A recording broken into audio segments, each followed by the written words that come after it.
Bonjour, dans notre capsule, on s'intéresse à la fibromyalgie. Donc une maladie qui est très récente, très inconnue et très mystérieuse, dû au fait qu'il y a beaucoup de choses qu'on ne sait pas, beaucoup de questions qui restent en suspens par rapport à la fibromyalgie. Donc notre but dans la capsule, c'est vraiment de démystifier cette maladie-là au possible en se fiant sur ce qu'on sait de la maladie. Commençons avec l'histoire de la fibromyalgie. Donc tout a commencé au début alors qu'on associait ce qu'on appelle aujourd'hui la fibromyalgie, une hystérie féminine, tout simplement. Parce qu'il y avait un rapport 5 femmes pour un homme qui souffrait de ce syndrome-là. Par la suite, le chercheur Smith a été le premier à donner une appellation à la maladie, l'appelant le syndrome de l'amplification de la douleur. Et ça s'est passé en 1977. Mais le plus important, c'est le Dr Mohamed B. Yunus, le nom à retenir, qui a effectué les premiers essais cliniques sur la fibromyalgie en s'intéressant aux symptômes, au diagnostic, puis s'intéressant aussi à la médication qui pourrait aider à traiter ce syndrome-là. Finalement, la fibromyalgie est arrivée en 1992 par l'OMS. Tout simplement, pour résumer pourquoi fibromyalgie, fibra qui veut dire fibre, myo qui veut dire muscle, et algos qui veut dire douleur. Bon, maintenant, on va s'intéresser à ce qui cause la fibromyalgie. La triste vérité, c'est qu'on ne sait pas vraiment encore. Donc, ça semble être une perturbation de la perception de la douleur. Donc, les personnes vont être plus sensibles à la douleur. Et il y a une récente recherche faite par des Québécois et des Australiens qui démontre que ce serait un déficit du contrôle et de l'émission de la douleur diffus. Donc, lorsqu'on a un stimulus douloureux, le cerveau va envoyer un signal de douleur également, donc un signal afférent de douleur. Et le cerveau va faire un signal efférent généralisé pour contrer cette douleur-là. Ce serait ce mécanisme-là qui serait déficient chez les fibromyalgiques. Maintenant, il y a des facteurs qui déclenchent la fibromyalgie. Ça apparaît souvent assez soudainement. Donc, ça peut être déclenché par un stress intense, des troubles du sommeil, un traumatisme ou une infection virale. Donc, ces quatre événements-là dans la vie d'une personne peut déclencher la fibromyalgie. Ensuite, le diagnostic est très difficile. C'est un diagnostic différentiel. Donc, on va éliminer les autres possibilités. Et si on sait vraiment plus qu'est-ce qui cause la douleur, on va diagnostiquer la fibromyalgie. Pour que ce soit une fibromyalgie, il doit y avoir une douleur généralisée, donc les 4 cadrans du corps, qui dure depuis plus de 3 mois. Et on doit observer une douleur assez intense lorsque le médecin va faire une pression sur les points sensibles du corps. Donc, il y a 18 points sensibles sur le corps. Et s'il y a 11 de ces 18 points-là qui lorsqu'ils subissent une pression, font très mal, donc on peut diagnostiquer la fibromyalgie.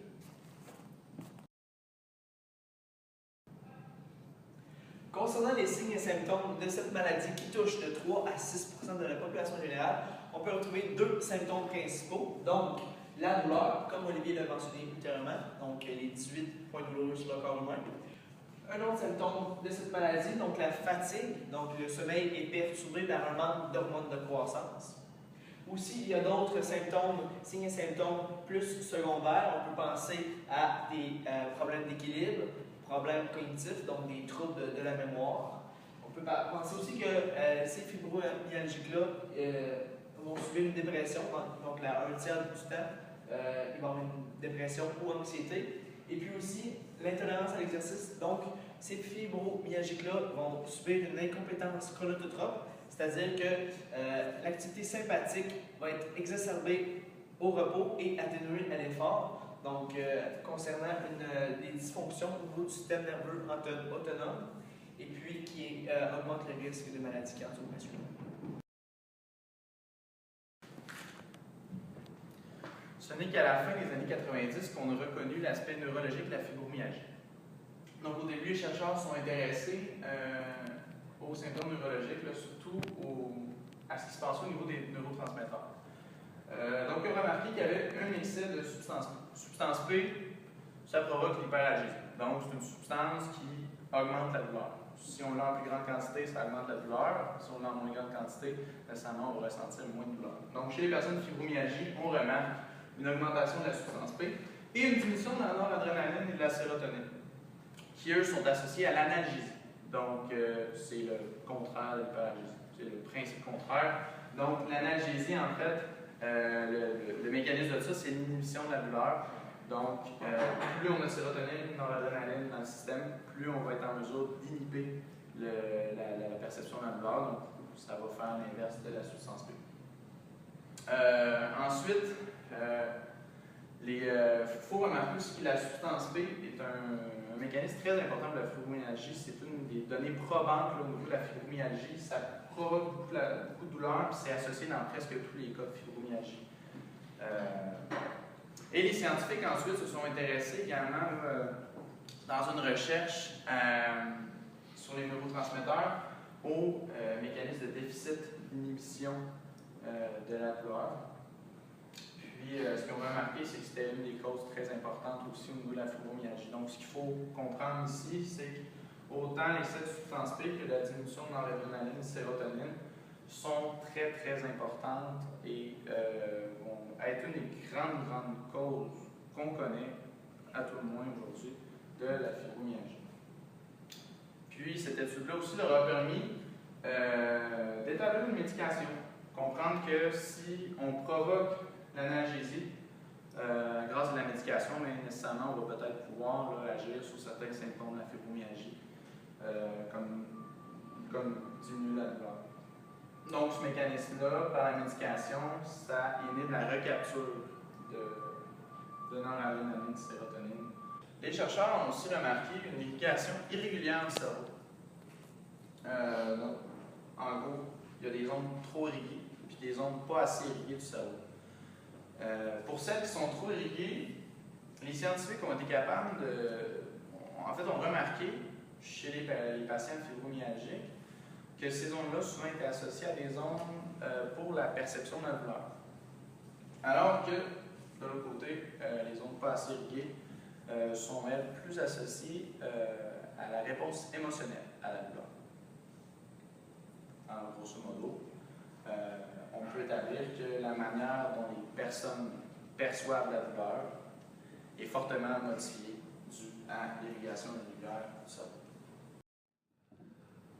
Les chercheurs ont établi un lien entre les troubles du sommeil et la fibromyalgie. Ce qu'ils ont remarqué, c'est que les troubles du sommeil affectaient beaucoup la phase du sommeil profond, qu'elle est associée à une réinitialisation et un redémarrage de certains processus neurologiques. Donc, en gros, les troubles du sommeil vont affecter le mécanisme neurologique, donc peuvent être en cause de la fibromyalgie. Tous les liens neurologiques que je viens de mentionner, ainsi que tous les symptômes mentionnés précédemment, pointent vers un dérèglement du système nerveux central. Donc, c'est l'hypothèse qu'on émet. Les chercheurs ont tenté de confirmer l'hypothèse et se sont intéressés aux réflexes d'inhibition et d'excitation. Donc, ce que j'ai mentionné plus tôt, là, un petit peu le réflexe d'excitation, par exemple, on a la substance P qui provoque une hyperalgésie, puis une inhibition maintenant adrénaline sur la sérotonine qui provoque une inhibition du contrôle de la douleur. Donc, ce qu'ils ont pu tirer de ces recherches-là, c'est qu'effectivement, les réflexes d'excitation étaient augmentés et les réflexes d'inhibition étaient diminués. Ça vient confirmer l'hypothèse qu'il y a effectivement un dérèglement du système nerveux central chez les patients fibromyalgiques. La fibromyalgie est une maladie incurable, mais c'est rassurant de savoir que c'est ni fatal, on ne peut pas en mourir, ni dégénératif. Donc, pour parler des traitements possibles, parce qu'il y a quand même des traitements qui peuvent aider à diminuer les symptômes, par exemple, j'ai parlé à mon amie Caroline, qui est atteinte de la maladie depuis 14 ans. Donc, elle a répondu à mes questions. Donc, premièrement, Caroline, qui a été diagnostiquée avec la maladie, son médecin lui a dit qu'il ne pouvait pas faire grand-chose pour elle, parce que la maladie est encore considérée comme psychosomatique. Donc, il a dit, je peux juste te prescrire des antidépresseurs, ce qu'elle a refusé pour éviter les effets secondaires. Elle s'est tournée vers d'autres solutions. Donc, vraiment, pour elle, la chaleur l'a vraiment aidée. Elle est même allée jusqu'à déménager en République dominicaine pendant 10 ans. Donc, là-bas, elle avait presque plus de symptômes, elle était presque toute partie. Aujourd'hui, elle est de retour au Québec depuis 1 an. Elle a encore des symptômes, mais beaucoup moins qu'avant, parce qu'elle a beaucoup appris à gérer son stress, ce qui l'aide beaucoup. Elle a aussi apprend des traitements de massothérapie, acupuncture et chiropraxie. Ça l'aide beaucoup aussi là-dedans.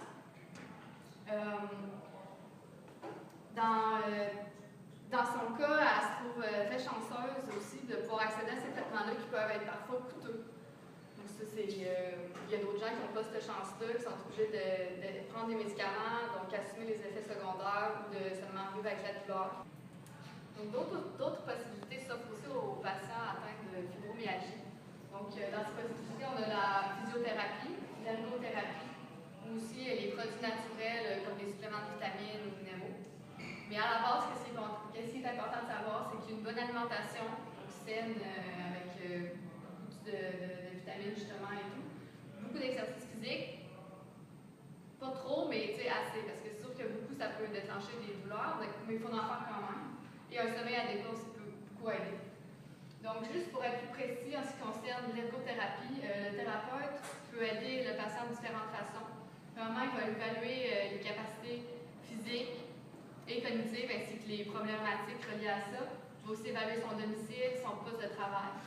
Suite à cette évaluation-là, il va lui recommander des exercices pour diminuer la douleur, des exercices pour augmenter son endurance musculaire et aussi des exercices de conservation d'énergie. Ça, c'est vraiment important pour ces patients-là. Il va aussi leur démontrer des techniques de relaxation et de gestion du stress, adapter aussi leur poste de travail, par exemple, pour que ce soit plus ergonomique, diminuer la douleur encore. Et finalement, il peut leur apporter un support psychologique en les aidant à gérer leurs émotions.